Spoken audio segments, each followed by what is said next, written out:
versus chainsaw. It looks painful. Our hospitals are taking care of more patients than ever. You're right. With medical teams under constant pressure. Can Dr. Pixie come to resus, please? Somebody as poorly as this little one, we really need to treat them quickly. To meet our expectations. I'm just worried about what it's going to be like afterwards. But there's a crucial member of the team we sometimes forget. I've never ever been on a bed like this. The hospital bed. Another ward, another storage, another bed. In our lifetime, we are likely to need one of them at least 3 times. I've probably spent a quarter of my life on a hospital bed. In this series, our cameras have been given unprecedented access to beds in 4 very different hospitals across the country. It's life and death and everything that goes in between. We'll see the world through the bed's eyes. Hello, my love. Hiya. As they share the most challenging, I don't know what to do. I don't know. most intimate, and most rewarding Happy birthday! In hospital, wonderful. moments of our lives. Thank you for being here. Have you been anywhere else? And a hospital cannot function without beds. Beds are vital. This is The Secret Life of the Hospital Bed.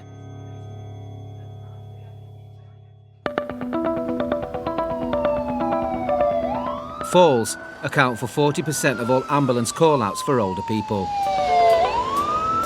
In Newcastle, some of the most serious casualties come here, to the Royal Victoria Infirmary. Hiya, it's Sally. We've just had a pre-alert for an 11-year-old male. Like most A&E departments, the RVI has a special area for patients with life-threatening illnesses or injuries. It's called resus. Hello there. Hello. These resus beds meet patients at a critical point, often when their lives hang in the balance. This is resus bed 2, waiting for its next patient. 64-year-old painter and decorator Howard has fallen from a ladder, hitting his head on a kitchen unit.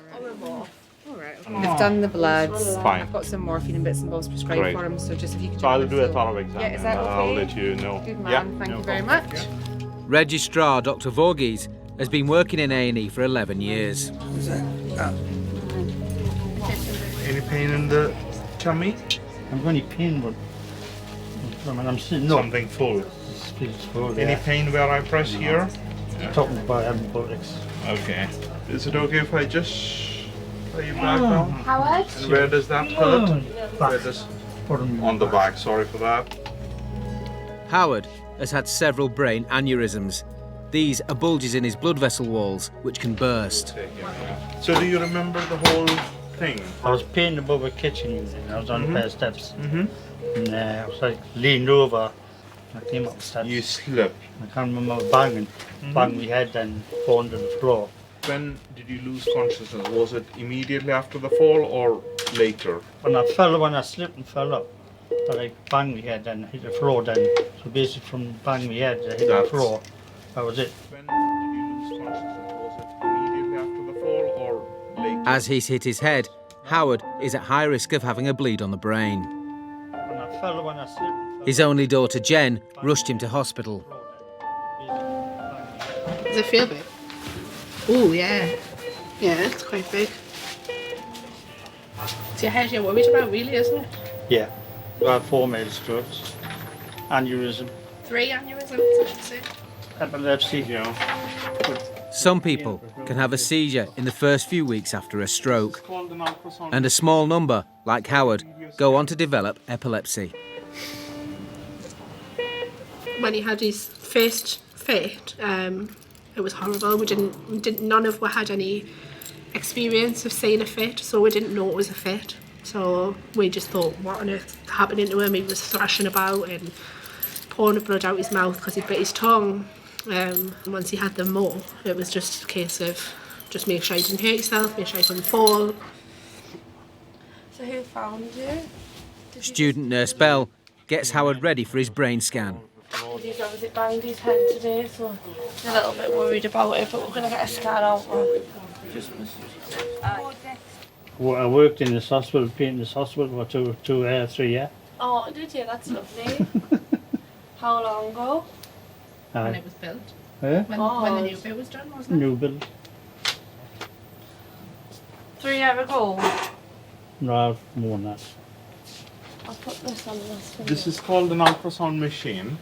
It's like a video scan. It's just to have a quick look in your tummy, just to see if there is anything wrong.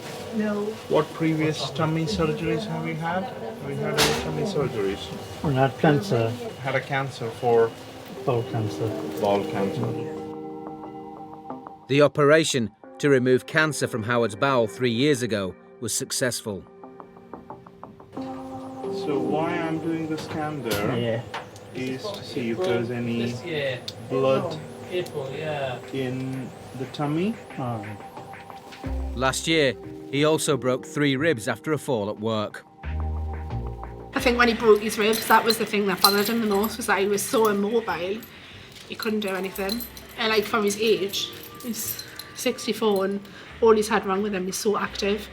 Like he looks after my kids every weekend, 4-year-old and 1-year-old, they run him ragged. The ultrasound shows no bleeding in his stomach. Resus Bed 2 takes Howard to his CT scan. The next hour is critical. The results will reveal if Howard's fall has led to a potentially fatal bleed on his brain.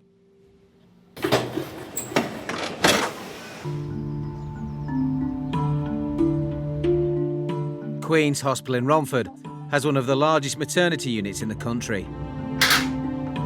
The beds here see over 9,000 births a year. Each one can take as little as 2 hours or more than 3 days. More of his face. Maternity bed 7 is with 29-year-old Haylee.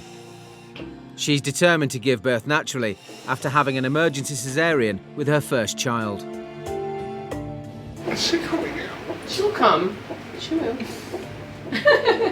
She has to. She's coming out. She will be. Trust me on that. Yeah, she is. She's not coming out right at this moment, but she will. Okay. Midwife Marn is with Haylee, who's been in labour for an hour.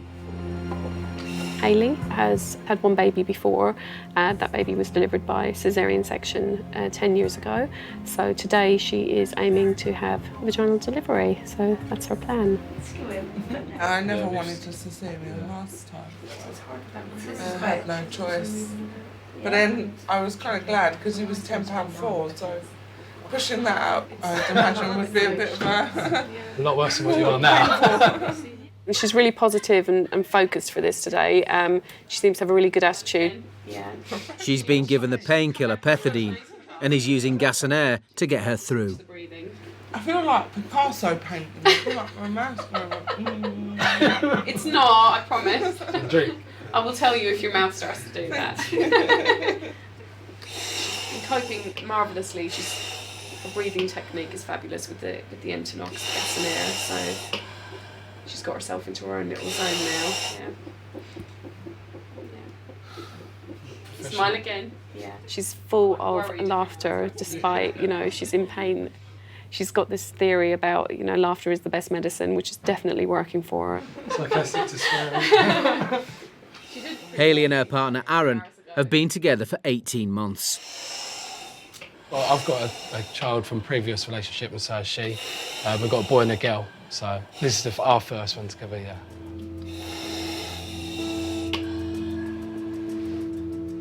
Because Haylee's first child was a caesarean, she faces extra risks with a natural birth.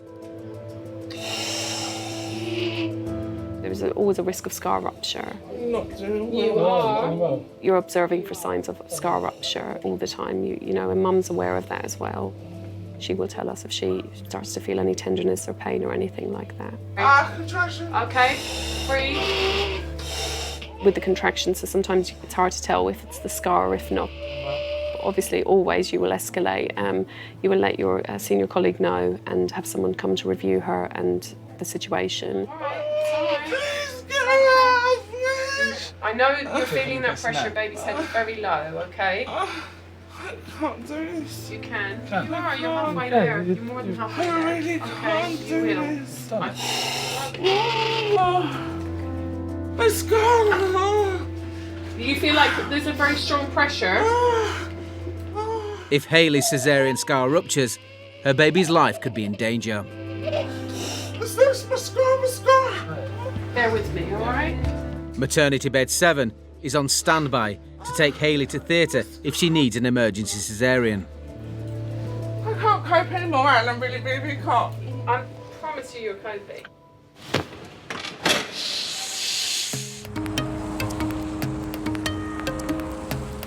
The Great North Children's Hospital in Newcastle is the only dedicated paediatric centre in the UK to have been rated as outstanding by the Care Quality Commission. Hello, maternity. Their paediatric A&E department has 9 beds. Seeing almost 500 patients a week, these beds are permanently on call to deal with emergencies. From split heads, to allergies, to broken bones.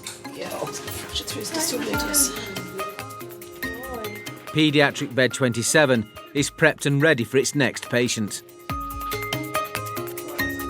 Working alongside the beds today, a nurse practitioner Ainsley They can just go across to the pod then. and nurse Carmichael. It's a very scary environment for a child to come in, and if you want them to be compliant and also be happy and not as scared, the best way is to try and make them as comfortable as possible. It's just before lunchtime. Bed 27 is about to meet 2-year-old Mason and his mum Jessica. Wow, where's that toy? Mason was admitted to hospital recently with facial cellulitis. There are signs it's come back. Mason, can I have a little look at your face, sweetheart?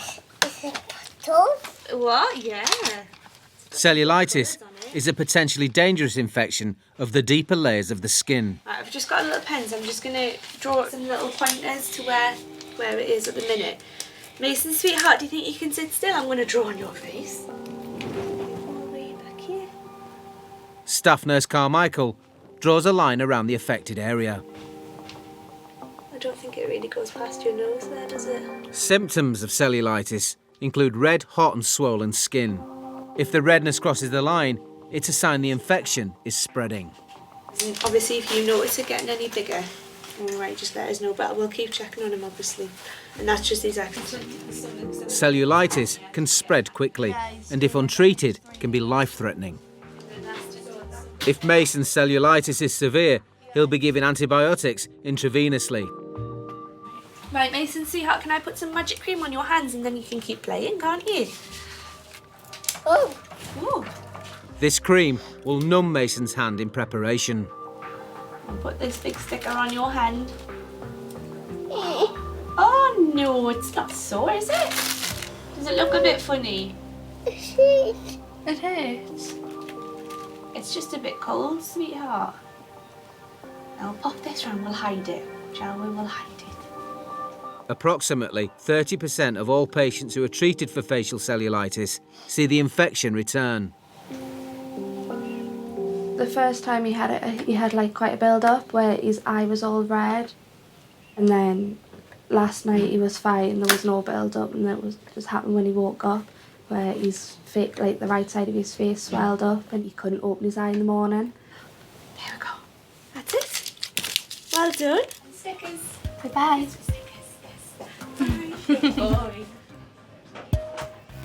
Nurse practitioner Ainsley comes to examine Mason. Hello. Yeah. What's been happening? Last night he was totally fine, nothing wrong, and then he just woke up. Woke up like this. Like, this morning. yeah, exactly like this. Hey, little mister, can I come and have a little look at your face? Can we have a little look? Should we have a little look underneath that lovely bottle of milk of yours? Can you lift your head up for me? I'll do that. Oh, well done. What a good boy. Right, I'm going to have a little feel of your neck while you're like that. Oh, that was a good one. I'll go and speak to the paediatric team. Right, okay. I mean, obviously it is quite swollen and red at the moment. Mhm. I'll ask to come and have a little look. Depending on the blood results, they may think that he's okay just to start on oral antibiotics, and hopefully we've caught it early enough. Right. Untreated cellulitis can also lead to blood poisoning. We'll let you finish your milk in peace. And as I say, Mum, I'll go and speak to the team and then I'll come back and let you know what's happening, okay? Oh, it all. See you soon! I'll get a wave! Goodbye. Half a wave! Cool. Thank you.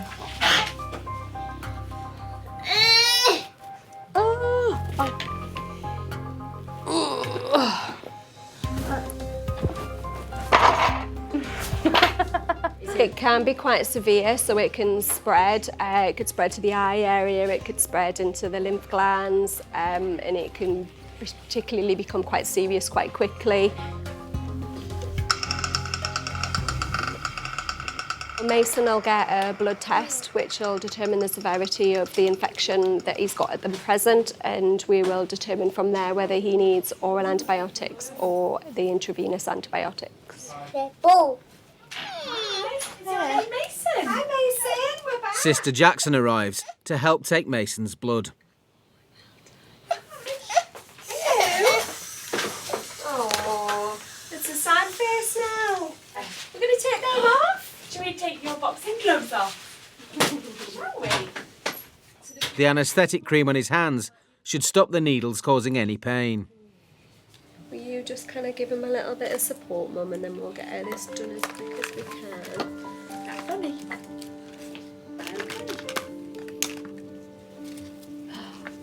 You can read the book if you want me, Mummy. Look at Mummy. Look at Mummy. I know, look at Mummy. The bloods were very stressful. At that age range, they can be quite squirmy. Obviously, they're scared. They don't know what's happening. So sometimes it can be a little bit tricky. Ideally, sometimes them cuddled into Mum helps a great deal. But in this situation, he actually sat quite still on the bed. So that was a good bonus for us. Look at Mummy, baby. Look at these teddy bears. Well done. It's just going to rest. Oh, don't do that Can one. we move you a little bit? There you go. Come here. Mason and Mum Jessica will have to wait to find out how severe the infection is. And if he'll have to be admitted for intravenous antibiotics.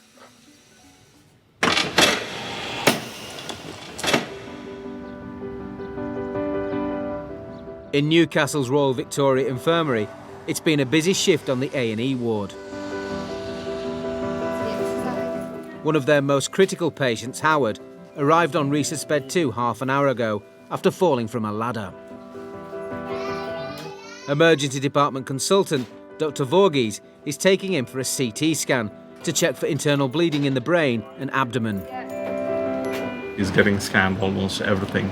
So that contains a head, chest and abdomen. He hit his head on the way down and also on the low back. He does have a large swelling on the back part of his head. So the definite concerns are any bleed to the brain or inside the skull.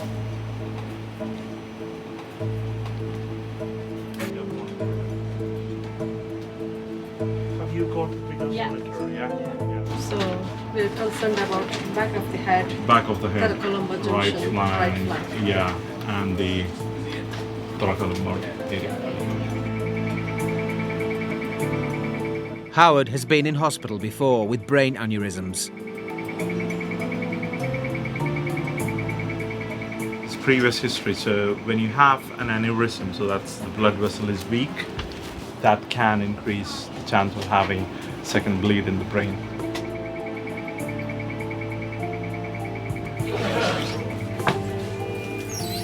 Resus bed 2 takes Howard back to his bay. Howard has previously survived cancer and several strokes.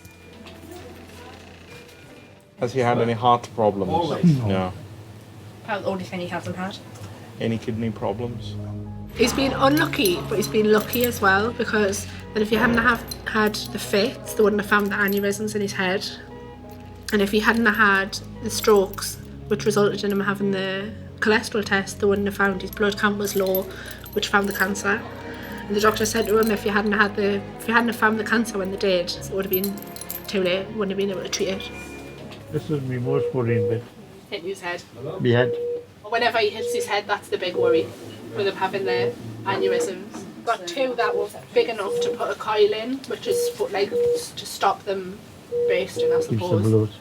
But then one of them was too small to fit a coil in, so one of them's just free, sitting there. I just want to put it on the bed, Dr. Voorhees is back with an update. We have scanned your chest, tummy and pelvis and the head. They will officially report it in probably 1 hour time. In the meantime, I would probably want to do some x-rays because it's quite sore in here, isn't it? Yeah, that's well banged. Alright, fine.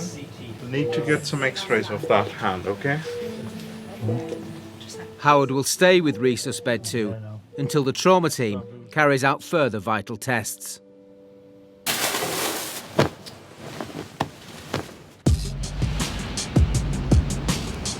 Birmingham has the youngest population in Europe, with under 25s making up 40% of its residents. Caring for the city's young and old is the Queen Elizabeth Hospital. Can I borrow your bedside list? The day surgery unit has more than 80 beds. They are with patients during some of the most vulnerable moments in their life. Right, you get mentally prepared for this. Day surgery bed 41 is waiting for its next patient. Hello Rose, it's Sue Ward, how are you? I'm just checking up on people that you need to sleep so that I don't double count. 19-year-old Bradley is having a third operation to repair a fracture. He broke a bone in his wrist 2 years ago after a fall. I was playing football, I just landed on my wrist funny. Bradley broke his scaphoid bone, the smallest in the wrist. It's a fracture that can prove hard to heal. It was a lot of visits here to get my wrist sorted. My mum says that I have might as well have a loyalty card for the hospitals. I've been here so much, and now this is hopefully the last case scenario where they take the bone out completely and put a plate over, which should just get rid of the pain. Here we are. Cheers, thank you. No problem whatsoever. Surgeon Mr. Tan will carry out the procedure today. You're right. Repairing such a small bone will involve lengthy surgery. Is it under regional or general? We thought about actually putting you to sleep. Okay. The operation can take up to 2 hours. Right. When you're getting towards 2 hours, if you're awake, it starts to get a bit uncomfortable. Right. So that's probably the default, is to put you to sleep. We'll give you the block as well, so that you've got post-op pain relief. Okay. I'll tell you what the beauties of being left-handed. You're going to take that fairly soon. Okay, cool. All right, thanks. Bradley calls his mum to let her know that he won't be discharged tonight. You're right. So they're keeping me overnight because the pain is going to be a lot more than it was when I last had my other op. And you know how I just was able to just go home. They're not going to let that happen this time because of the distance I've got to go. I'll ring you once I've woken up. All right. See you later. Mum's the only one that I rely on.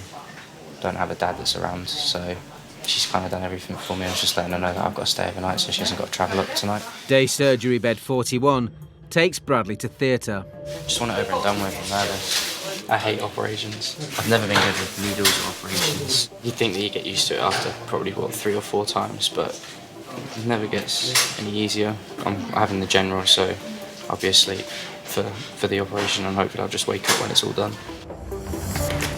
Anaesthetist Dr. Barrios is aiming for Bradley to wake up pain-free. Okay, what I'm about to inject might make your arm feel a little bit cold and achy. So if it gets uncomfortable, just let me know and I'll slow down, all right?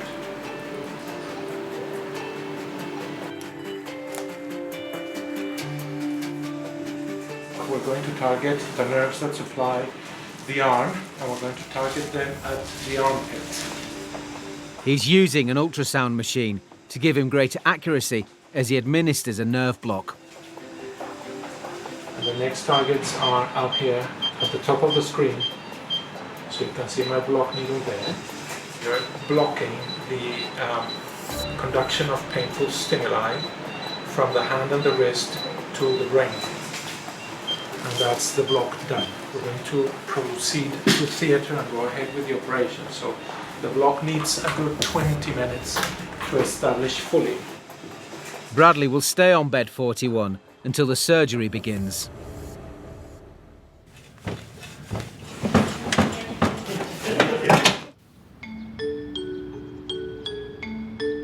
Back in Newcastle, at the Great North Children's Hospital, bed 27 is empty.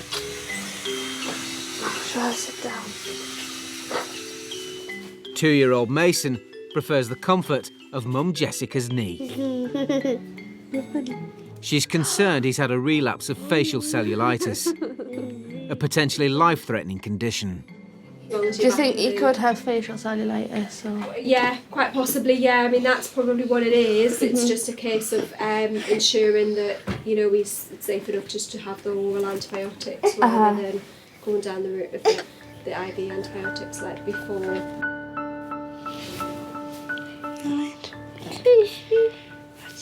Without antibiotics, cellulitis can lead to serious complications, such as septicemia or kidney damage.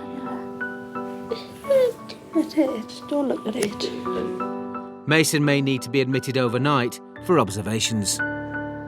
We have informed our coordinator to whether he might need admission, so that bed needs to be booked quite quickly. It can always be cancelled in the future if he does go home on the antibiotics, but generally we do book the bed sooner rather than later. Dr. Modno has come to assess Mason. Sorry, I was just going to say you could go for a wander. I think he's getting a bit bored in here. Can the doctor come and see you first and then you can go for your walk? Not yet, not She's yet. like, now, Oh, sorry. out of here. Sorry. 2 minutes. Mason's been with paediatric bed 27 in A&E for just over 2 hours. Earlier, a line was drawn around the perimeter of the cellulitis to monitor if the infection is spreading. No, but is it contagious or not? Usually cellulitis is not infectious unless it's something else. There are no signs that he has the bug elsewhere or in his mouth. It looks like it's sort of around the face. So quite likely it's just in his face. But it's on the other side this time, isn't it? And his left side of the face is actually starting to become red as well. Is that something new? Is that? That was all today. That was all today. Like everything that you're saying now is all just started. Thank you. Dr. Modno's examination confirms Mason's infection is getting worse.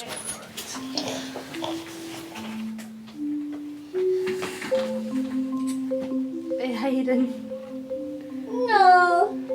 I'm still see it. Unfortunately, it's started to spread a bit more. He's got a little bit more redness and his left eye is now starting to become a bit more puffy. He is otherwise still quite well in himself, but the doctors are concerned regarding the swelling, so he's going to be admitted. His blood results will come back okay, but there's still the concern of the spreading cellulitis. Right, Mum, should we take him down the bottom there? Mason and Mum Jessica head to the assessment unit for further monitoring.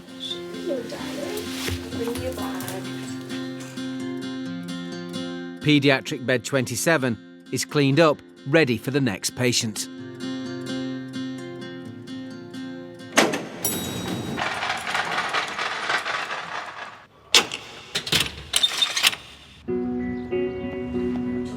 Next door, in the A&E department of Newcastle's Royal Victoria Infirmary, resus bed 2 is with 64-year-old decorator Howard. He's fallen off a ladder at work and banged his head on a work surface.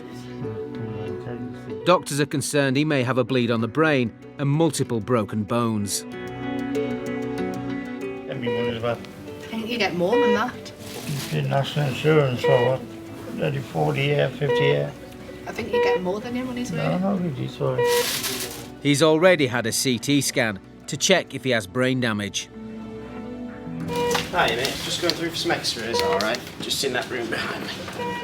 Ta-da. Hi. Bring this round, buddy. Just pop this in behind your back, alright? Can you lean forward a little bit for me? That's the one. Due to Howard's serious injuries, the X-ray of his chest and back are carried out on resus bed 2.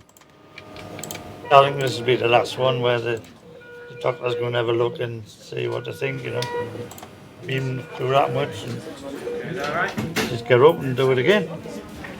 Daughter Jen is with Howard. Everything he's had wrong with him, he's never ever been down about it, he's never been bitter. I've seen him cry once when the first thing happened, when he had his strokes, because he was apologising, saying sorry that he felt like he'd let her down, and obviously he said that he hadn't. But since then he's just been so strong.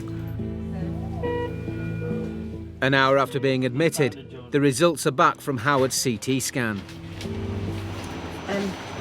Looks okay, isn't it? Yeah, it looks all right actually. Can't Yeah. see any acute phases, Yeah. some incidental findings. No problem, thank you. Thank you.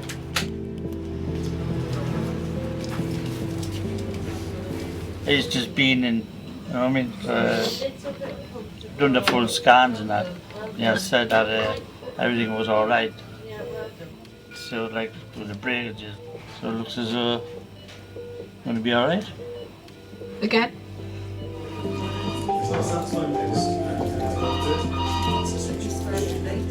Dr. Voorgees has news. So, it looks like there's a fracture on the back. You have got a rib fracture on the left side. So that's the reason you're getting admitted to the hospital for pain management. So he's got, what, a fracture on the back? On the back. And this then he side? has got fracture on the ribs as well. Okay? So he's just been admitted For pain his management. elbow, okay. Yeah. So how long will he be in for, do you know? Maybe 2 or 3 days. Okay? That's fine, thank you very much. Thank you. With a broken vertebrae and ribs, Howard faces a longer stay in hospital to recover. It's a shame, you know, but you as well stay in and get looked after properly. We'll just wrap some bubble wrap around you. No, Be fine. Resus bed 2 will stay with him until a bed on the ward becomes available. Short t-shirt. Short t-shirt. Socks. Huh? Got your slippers.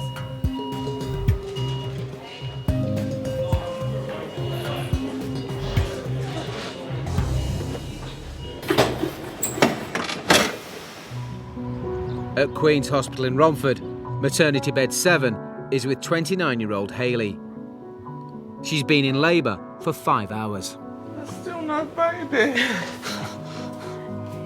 Midwife Marn was concerned Hayley's caesarean scar from her first birth was tearing. Oh, it's got to be almost done now. She's now in the final stages of labour and the danger has subsided. If only it was that easy. Come on. I have been where you are. Never would I call this easy. She's not letting go of anything. Rearrange the hand. If you break his hand, he's not going to be able to change the nappies. Can I have the gas in there? Remember that. Baby's head is just sitting there next. Oh, please get out of my hand. She's coming. I can't. You can. Please. It's alright.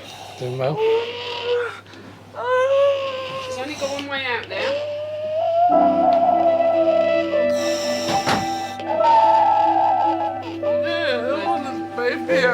I know. When they're coming up ready to deliver, a lot of women will feel that they can't do it. Whereas they thought before, oh, I'm coping quite well, all of a sudden now she's feeling like I'm not able to do it. And it's classically for someone to say, oh, please just pull the baby out, take it away. The baby's head is just sitting there. You can tell her now, Aaron. And again, come on, push. Don't trip. Midwife Yasmin is also helping to deliver Hayley's baby. Now you're doing this nice deep breaths. You're going to blow baby out. We're working together now.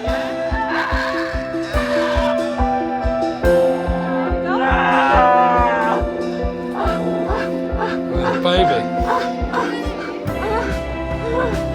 Hello, cutie pie. Welcome to the world. Hayley and Aaron's daughter is born naturally, just as they wanted. She is gorgeous. Look at you. They've already chosen a name. Ella Louise. Well done, Haylee. The average baby girl weighs around £7 4 ounces. Ella Louise is a healthy £9 and 5 ounces. Oh, that's They so continue cute. for a little while. Oh, she's beauty. Is that a hand-knitted hat? I think your sister done this Yeah, one. she looks it's gorgeous. What a pretty little thing. Oh, hello. It was you, was it? Yeah. She's like, oh, that annoying voice. Put me back. And let's let you sit up a little bit, actually. It's nearly an hour since Ella Louise was born, Is it painful? but she's now suffering serious complications. I know. Is it stinging or is it your tummy? Are you feeling it contract?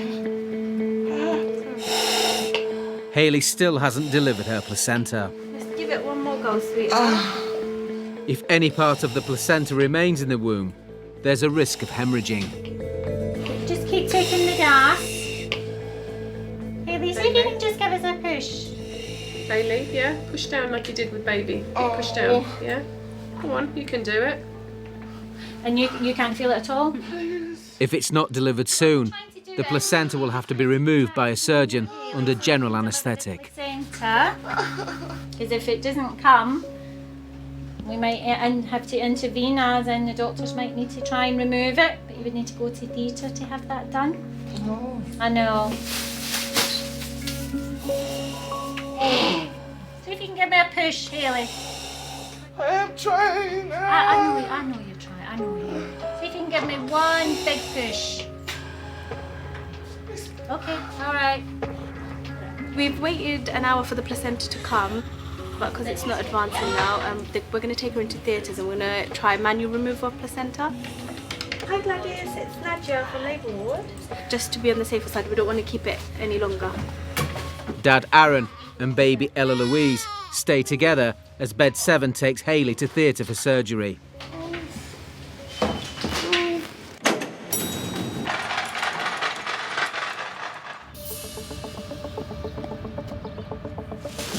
Ready, steady, slide. Birmingham's Queen Elizabeth Hospital. 19-year-old Bradley has been separated from day surgery bed 41. He's being operated on by Mr. Tan. So what this operation is now doing is the scaphoid obviously hasn't healed and it's sort of degenerated in time. So we've taken out the whole of that bone. Bradley's having a plate and screws inserted into his wrist to replace a broken bone in his hand.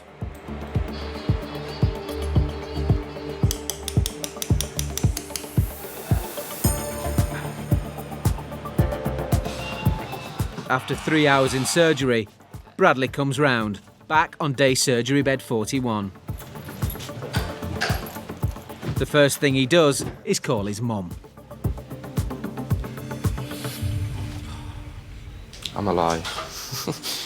I came around about 4:45. Apparently everything went well. I've had water.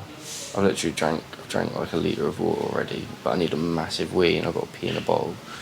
I'm in a half cast at the moment. Alright, I'll see you later. Alright, bye-bye. 2 brothers and a sister. I'm the oldest out of all of them. Mum's had to single-handedly look after all 4 of us for the last 9 or 10 years. So, yeah, stressful. Bradley will be in plaster for 6 to 8 weeks while he recovers. He's transferred to another ward where his pain levels will be monitored and treated overnight.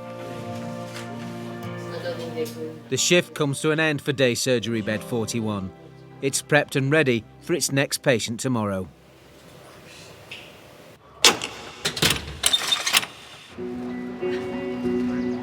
In Romford, at the Queen's Hospital, Bed 7 and midwife Yasmin are taking 29-year-old Haylee into theatre. She's given birth to a healthy baby girl, but she's now suffering serious complications.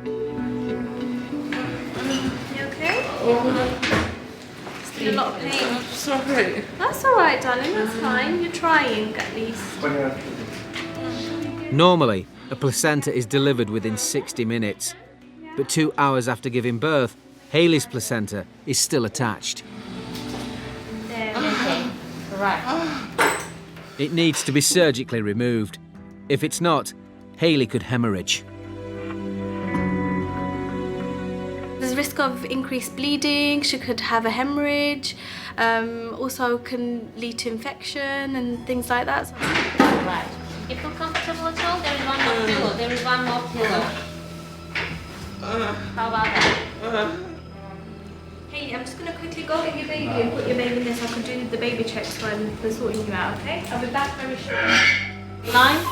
Baby Ella Louise is brought to theatre to be close to her mum, leaving father Aaron alone.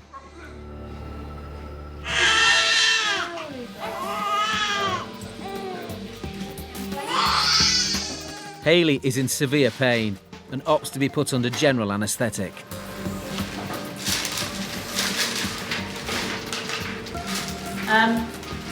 Just as the procedure is about to start, nature intervenes. With all the movement and trying to get all the general anaesthetic sorted, by the time we actually got it all sorted, the placenta literally just delivered.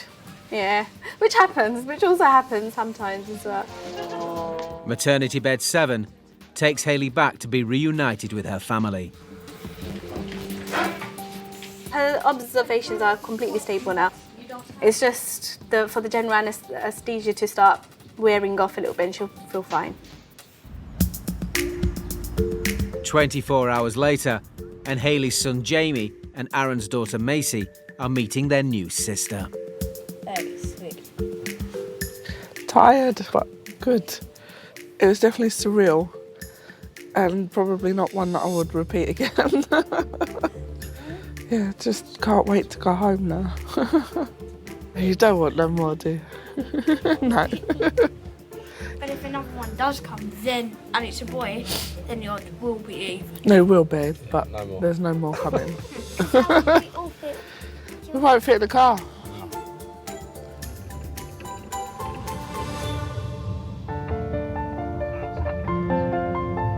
Our hospital beds have given us intimate access to the work of the NHS. Howard was kept in hospital for a week with his broken ribs and vertebrae. He's already back painting and decorating. Young Mason had 24 hours of intravenous antibiotics. The swelling on his face has now cleared. 4 weeks on, and Bradley's hand is healing. He should soon be able to use it pain-free. And baby Ella Louise is now home with parents Haylee and Aaron. The beds are now back on their wards, ready and waiting for their next round of patients.